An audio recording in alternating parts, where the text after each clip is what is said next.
Kings, Pelicans. Wow, what a play-in matchup this is going to be for both teams as they are fighting for the last playoff spot in the Western Conference. Remember, the winner of this game will get the number 8 seed in the Western Conference and face the Thunder in round 1 of the NBA playoffs. This is Sports Guy Talking that you guys are watching and listening to. I am Dustin Tran, your host, as I am here today to talk about Brandon Ingram needing to step up his game for the Pelicans as they are on the verge of having an epic collapse. Even though the Pelicans were in contention for a top 5 seed in the Western Conference, they are now one game away from potentially missing out on the NBA playoffs altogether. As for the Kings, they dominated the Warriors in the first play-in game as they need to win a second play-in game in order to get the number 8 seed in the Western Conference. Before I say anything else though, I want to present you guys with a topic question. So here it is. Who will win the play-in matchup? Kings or Pelicans? And even though Zion Williamson is going to be out for this game due to a hamstring injury, I am still going to stick with my original pick, which was the New Orleans Pelicans. I released some game picks on Tuesday talking about how the play-in tournament was going to play out, and so far I think I'm going to still stick with the Pelicans, even though the Pelicans are on the verge of having an epic collapse. I know that they don't have Zion Williamson on the floor, and I know that the role players were not very good for the Pelicans, but I think they're going to have a nice bounce back game. I think that Brandon Ingram is going to play desperate. Hence, that's why I'm saying that Brandon Ingram is desperate to save the New Orleans Pelicans, because in a way, Brandon Ingram is playing for his career on the New Orleans Pelicans. If he does not show up today against the Sacramento Kings, this guy is going to get traded this offseason. This was a make or break year for Brandon Ingram. The Injitama that is Brandon Ingram struck once again, and he has not been playing good basketball for the New Orleans Pelicans in the last 2 games. Obviously, he missed some time this year due to injury. That might be why he's still struggling. He's not 100% healthy. But look, if you're playing on the basketball court, no excuses. And Brandon Ingram has got to step up his game, because Brandon Ingram has not played anything close to resembling playoff basketball whatsoever. The New Orleans Pelicans look like a team that could have advanced out of the first round just 2 weeks ago, but obviously they've self-destructed, and they need to win this game against the Sacramento Kings in order to get the number 8 seed in the Western Conference. And one thing I don't understand about the New Orleans Pelicans is why do they insist to play Larry Nance Jr. so many minutes? Yes, I know his 3-point percentage is pretty good, but it's so obvious that when Larry Nance Jr. is on the basketball court, everybody plays worse on the New Orleans Pelicans. The stats support that, and the eye test support that, because I watch a little bit of Pelicans games. No, I'm not a Pelicans fan myself, but there is a YouTuber that is a Pelicans fan that I listen to, and I have watched some of the games that the New Orleans Pelicans have played, and it's so obvious that Larry Nance Jr. is a liability. If I'm the New Orleans Pelicans, I'm playing Jonas Valanciunas at the 5, and I don't understand why they're not playing Jonas Valanciunas more at the 5, because we all know that Jonas Valanciunas is a pretty good basketball player. Now, am I saying that Jonas Valanciunas is a star? Absolutely not, but he is a solid basketball player, and I don't understand the Pelicans' insistence on shoving Larry Nance Jr.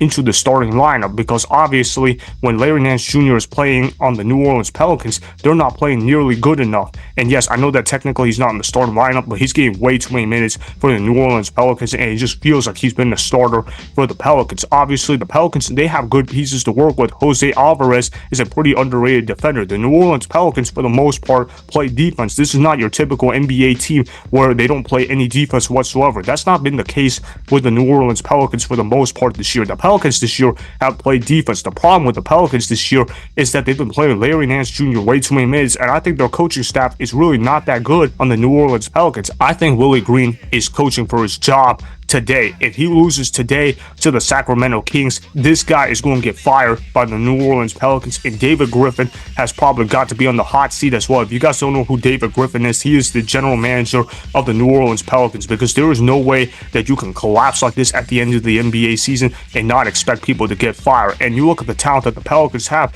they have really good talent. They've got Zion Williamson, who has managed to stay healthy this year and has played high quality basketball. They've also got Brandon Ingram, who at times has played really good. Though obviously, I feel like Brandon Ingram is playing for his career in New Orleans today. If he doesn't show up today, you can basically expect Brandon Ingram to be traded by the New Orleans Pelicans. And then, of course, there's also CJ McCollum, who, again, I feel like is also playing for his career on the Pelicans. If he doesn't show up today, he's probably going to get traded this offseason too. The New Orleans Pelicans right now really need a point guard, a true point guard that can be a good floor general, and they need a center that can take over a game to help out Zion Williamson stay healthy, because obviously Zion Williamson is going to keep getting injured if he has to keep carrying the load all the time. And I know Zion Williamson has played great basketball for the Pelicans this year, but it's been pretty obvious that whenever Zion Williamson has had to carry the load for the Pelicans, he ends up getting hurt. That's why he ends up injuring his hamstring, because nobody on the freaking Pelicans is able to help out the guy whatsoever, because guys are so, and I know guys like Trey Murphy is stepping up and he's playing his hardest, but I'm talking about guys like Larry Nance Jr.,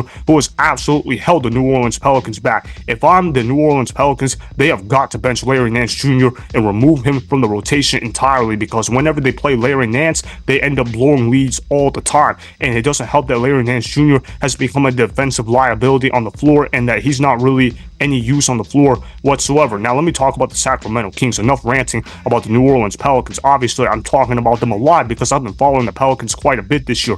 The Sacramento Kings, on the other hand, have a lot of talent on the roster. You look at how Malik Monk has broken out for the Sacramento Kings this year, which makes me kind of a little bit angry considering the fact that I'm a Hornets fan, because I'm thinking, where was this Malik Monk on the Charlotte Hornets? But that's another story for another day. You also look at how Domantas Sabonis has done an excellent job rebounding the basketball for the Sacramento Kings. And of course, how can you not talk about the Sacramento Kings without mentioning De'Aaron Fox? De'Aaron Fox has been one of the best point guards in the NBA this season, and he has balled out. Yeah, I know the Sacramento Kings are the number 9 seed in the Western Conference. That just speaks to you how stacked the Western Conference has been this year. And obviously, De'Aaron Fox has played excellent basketball, and the Sacramento Kings have a pretty nice core in general. Their starting lineup is definitely one of the better starting lineups in all of the National Basketball Association. You look at how Harrison Barnes has also played efficient basketball for the Sacramento Kings as well. A sentence that I never thought I would have said about Harrison Barnes back when he was on the Golden State Warriors. I remember Harrison Barnes struggled at times for the Warriors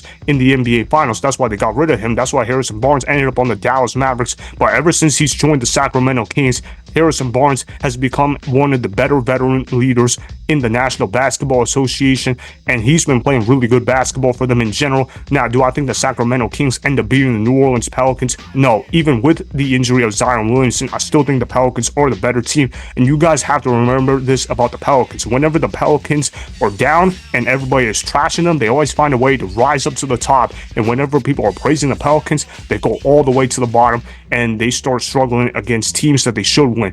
And the funny thing with the Pelicans is they struggle at home, but they're great on the road. Anytime you give the Pelicans easy competition, they end up struggling. Anytime you give the Pelicans hard competition, they rise to the top. They play as good as their opponent, and obviously the Sacramento Kings are flying high right now. The Sacramento Kings, though, are also an inconsistent basketball team. One night they could look really good, shoot the lights out of the basketball. The next night they could stink up the joint and play horrible basketball. I think the New Orleans Pelicans are going to catch the Sacramento Kings on an off night, and I think they're going to find a way to win this game. It might not be easy, but they'll find a way to win. I think Brandon Ingram is finally going to start playing like an actual star player on the New Orleans Pelicans, and I think CJ McCollum will have a bounce back game that should be enough to beat the Sacramento Kings. Obviously, Willie Green has got to do a better job coaching up this New Orleans Pelicans team, but he'll find a way to get the job done for the Pelicans, because there is no way they could absolutely blow a monumental collapse for the New Orleans Pelicans. You had Stephen A. Smith just a month ago saying that this New Orleans Pelicans team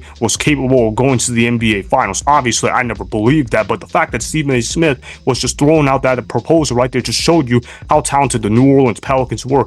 And for the Pelicans to miss the NBA playoffs altogether if they lose this game, that would be an epic collapse, and that would be monumental. You would have to fire Willie Green by a point, because somebody's going to have to be held accountable and responsible for an epic collapse of the New Orleans Pelicans. But I think the Pelicans are going to find a way to win this game, because of the fact that the Sacramento Kings are going to have an off night shooting the basketball. I think the score is going to be something along the lines of 113 to 103 Pelicans. The Pelicans are going to have a nice bounce back game. They're going to find a way to get the job done, and that Brandon Ingram will play a solid basketball game. Same thing goes for CJ McCollum, and the Pelicans do play defense, and I think they will be able to slow down the Kings' offense, which means that the Pelicans are going to win this game and get the number 8 seed in the Western Conference, which means that they'll have to play against the Thunder in the the NBA playoffs. Obviously, they're not going to beat the Thunder in a 7-game series, but the fact that the Pelicans are in the NBA playoffs, I guess Pelicans fans just have to accept that, considering the fact that their season has gone disastrously over the last 2 to 3 weeks of the season.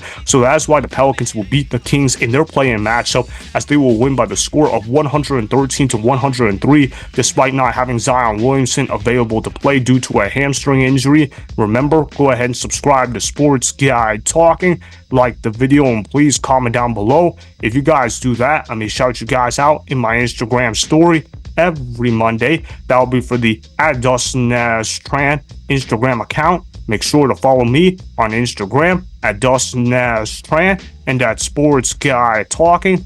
Also, go follow me on Twitter @Dustin Tran. Again, go ahead and do those things that I just told you guys to go do. Hopefully, you guys enjoyed the content that was just produced. Peace out. I hope you enjoyed that video. Want more Sports Guy Talking, the home of great sports content? Make sure you click that subscribe button to get the latest from Sports Guy Talking. Go ahead and like the video, comment down below, check the description box on the video in order to follow my Instagram and Twitter. Also, be sure to check out more of the best clips from the YouTube channel Sports Guy Talking.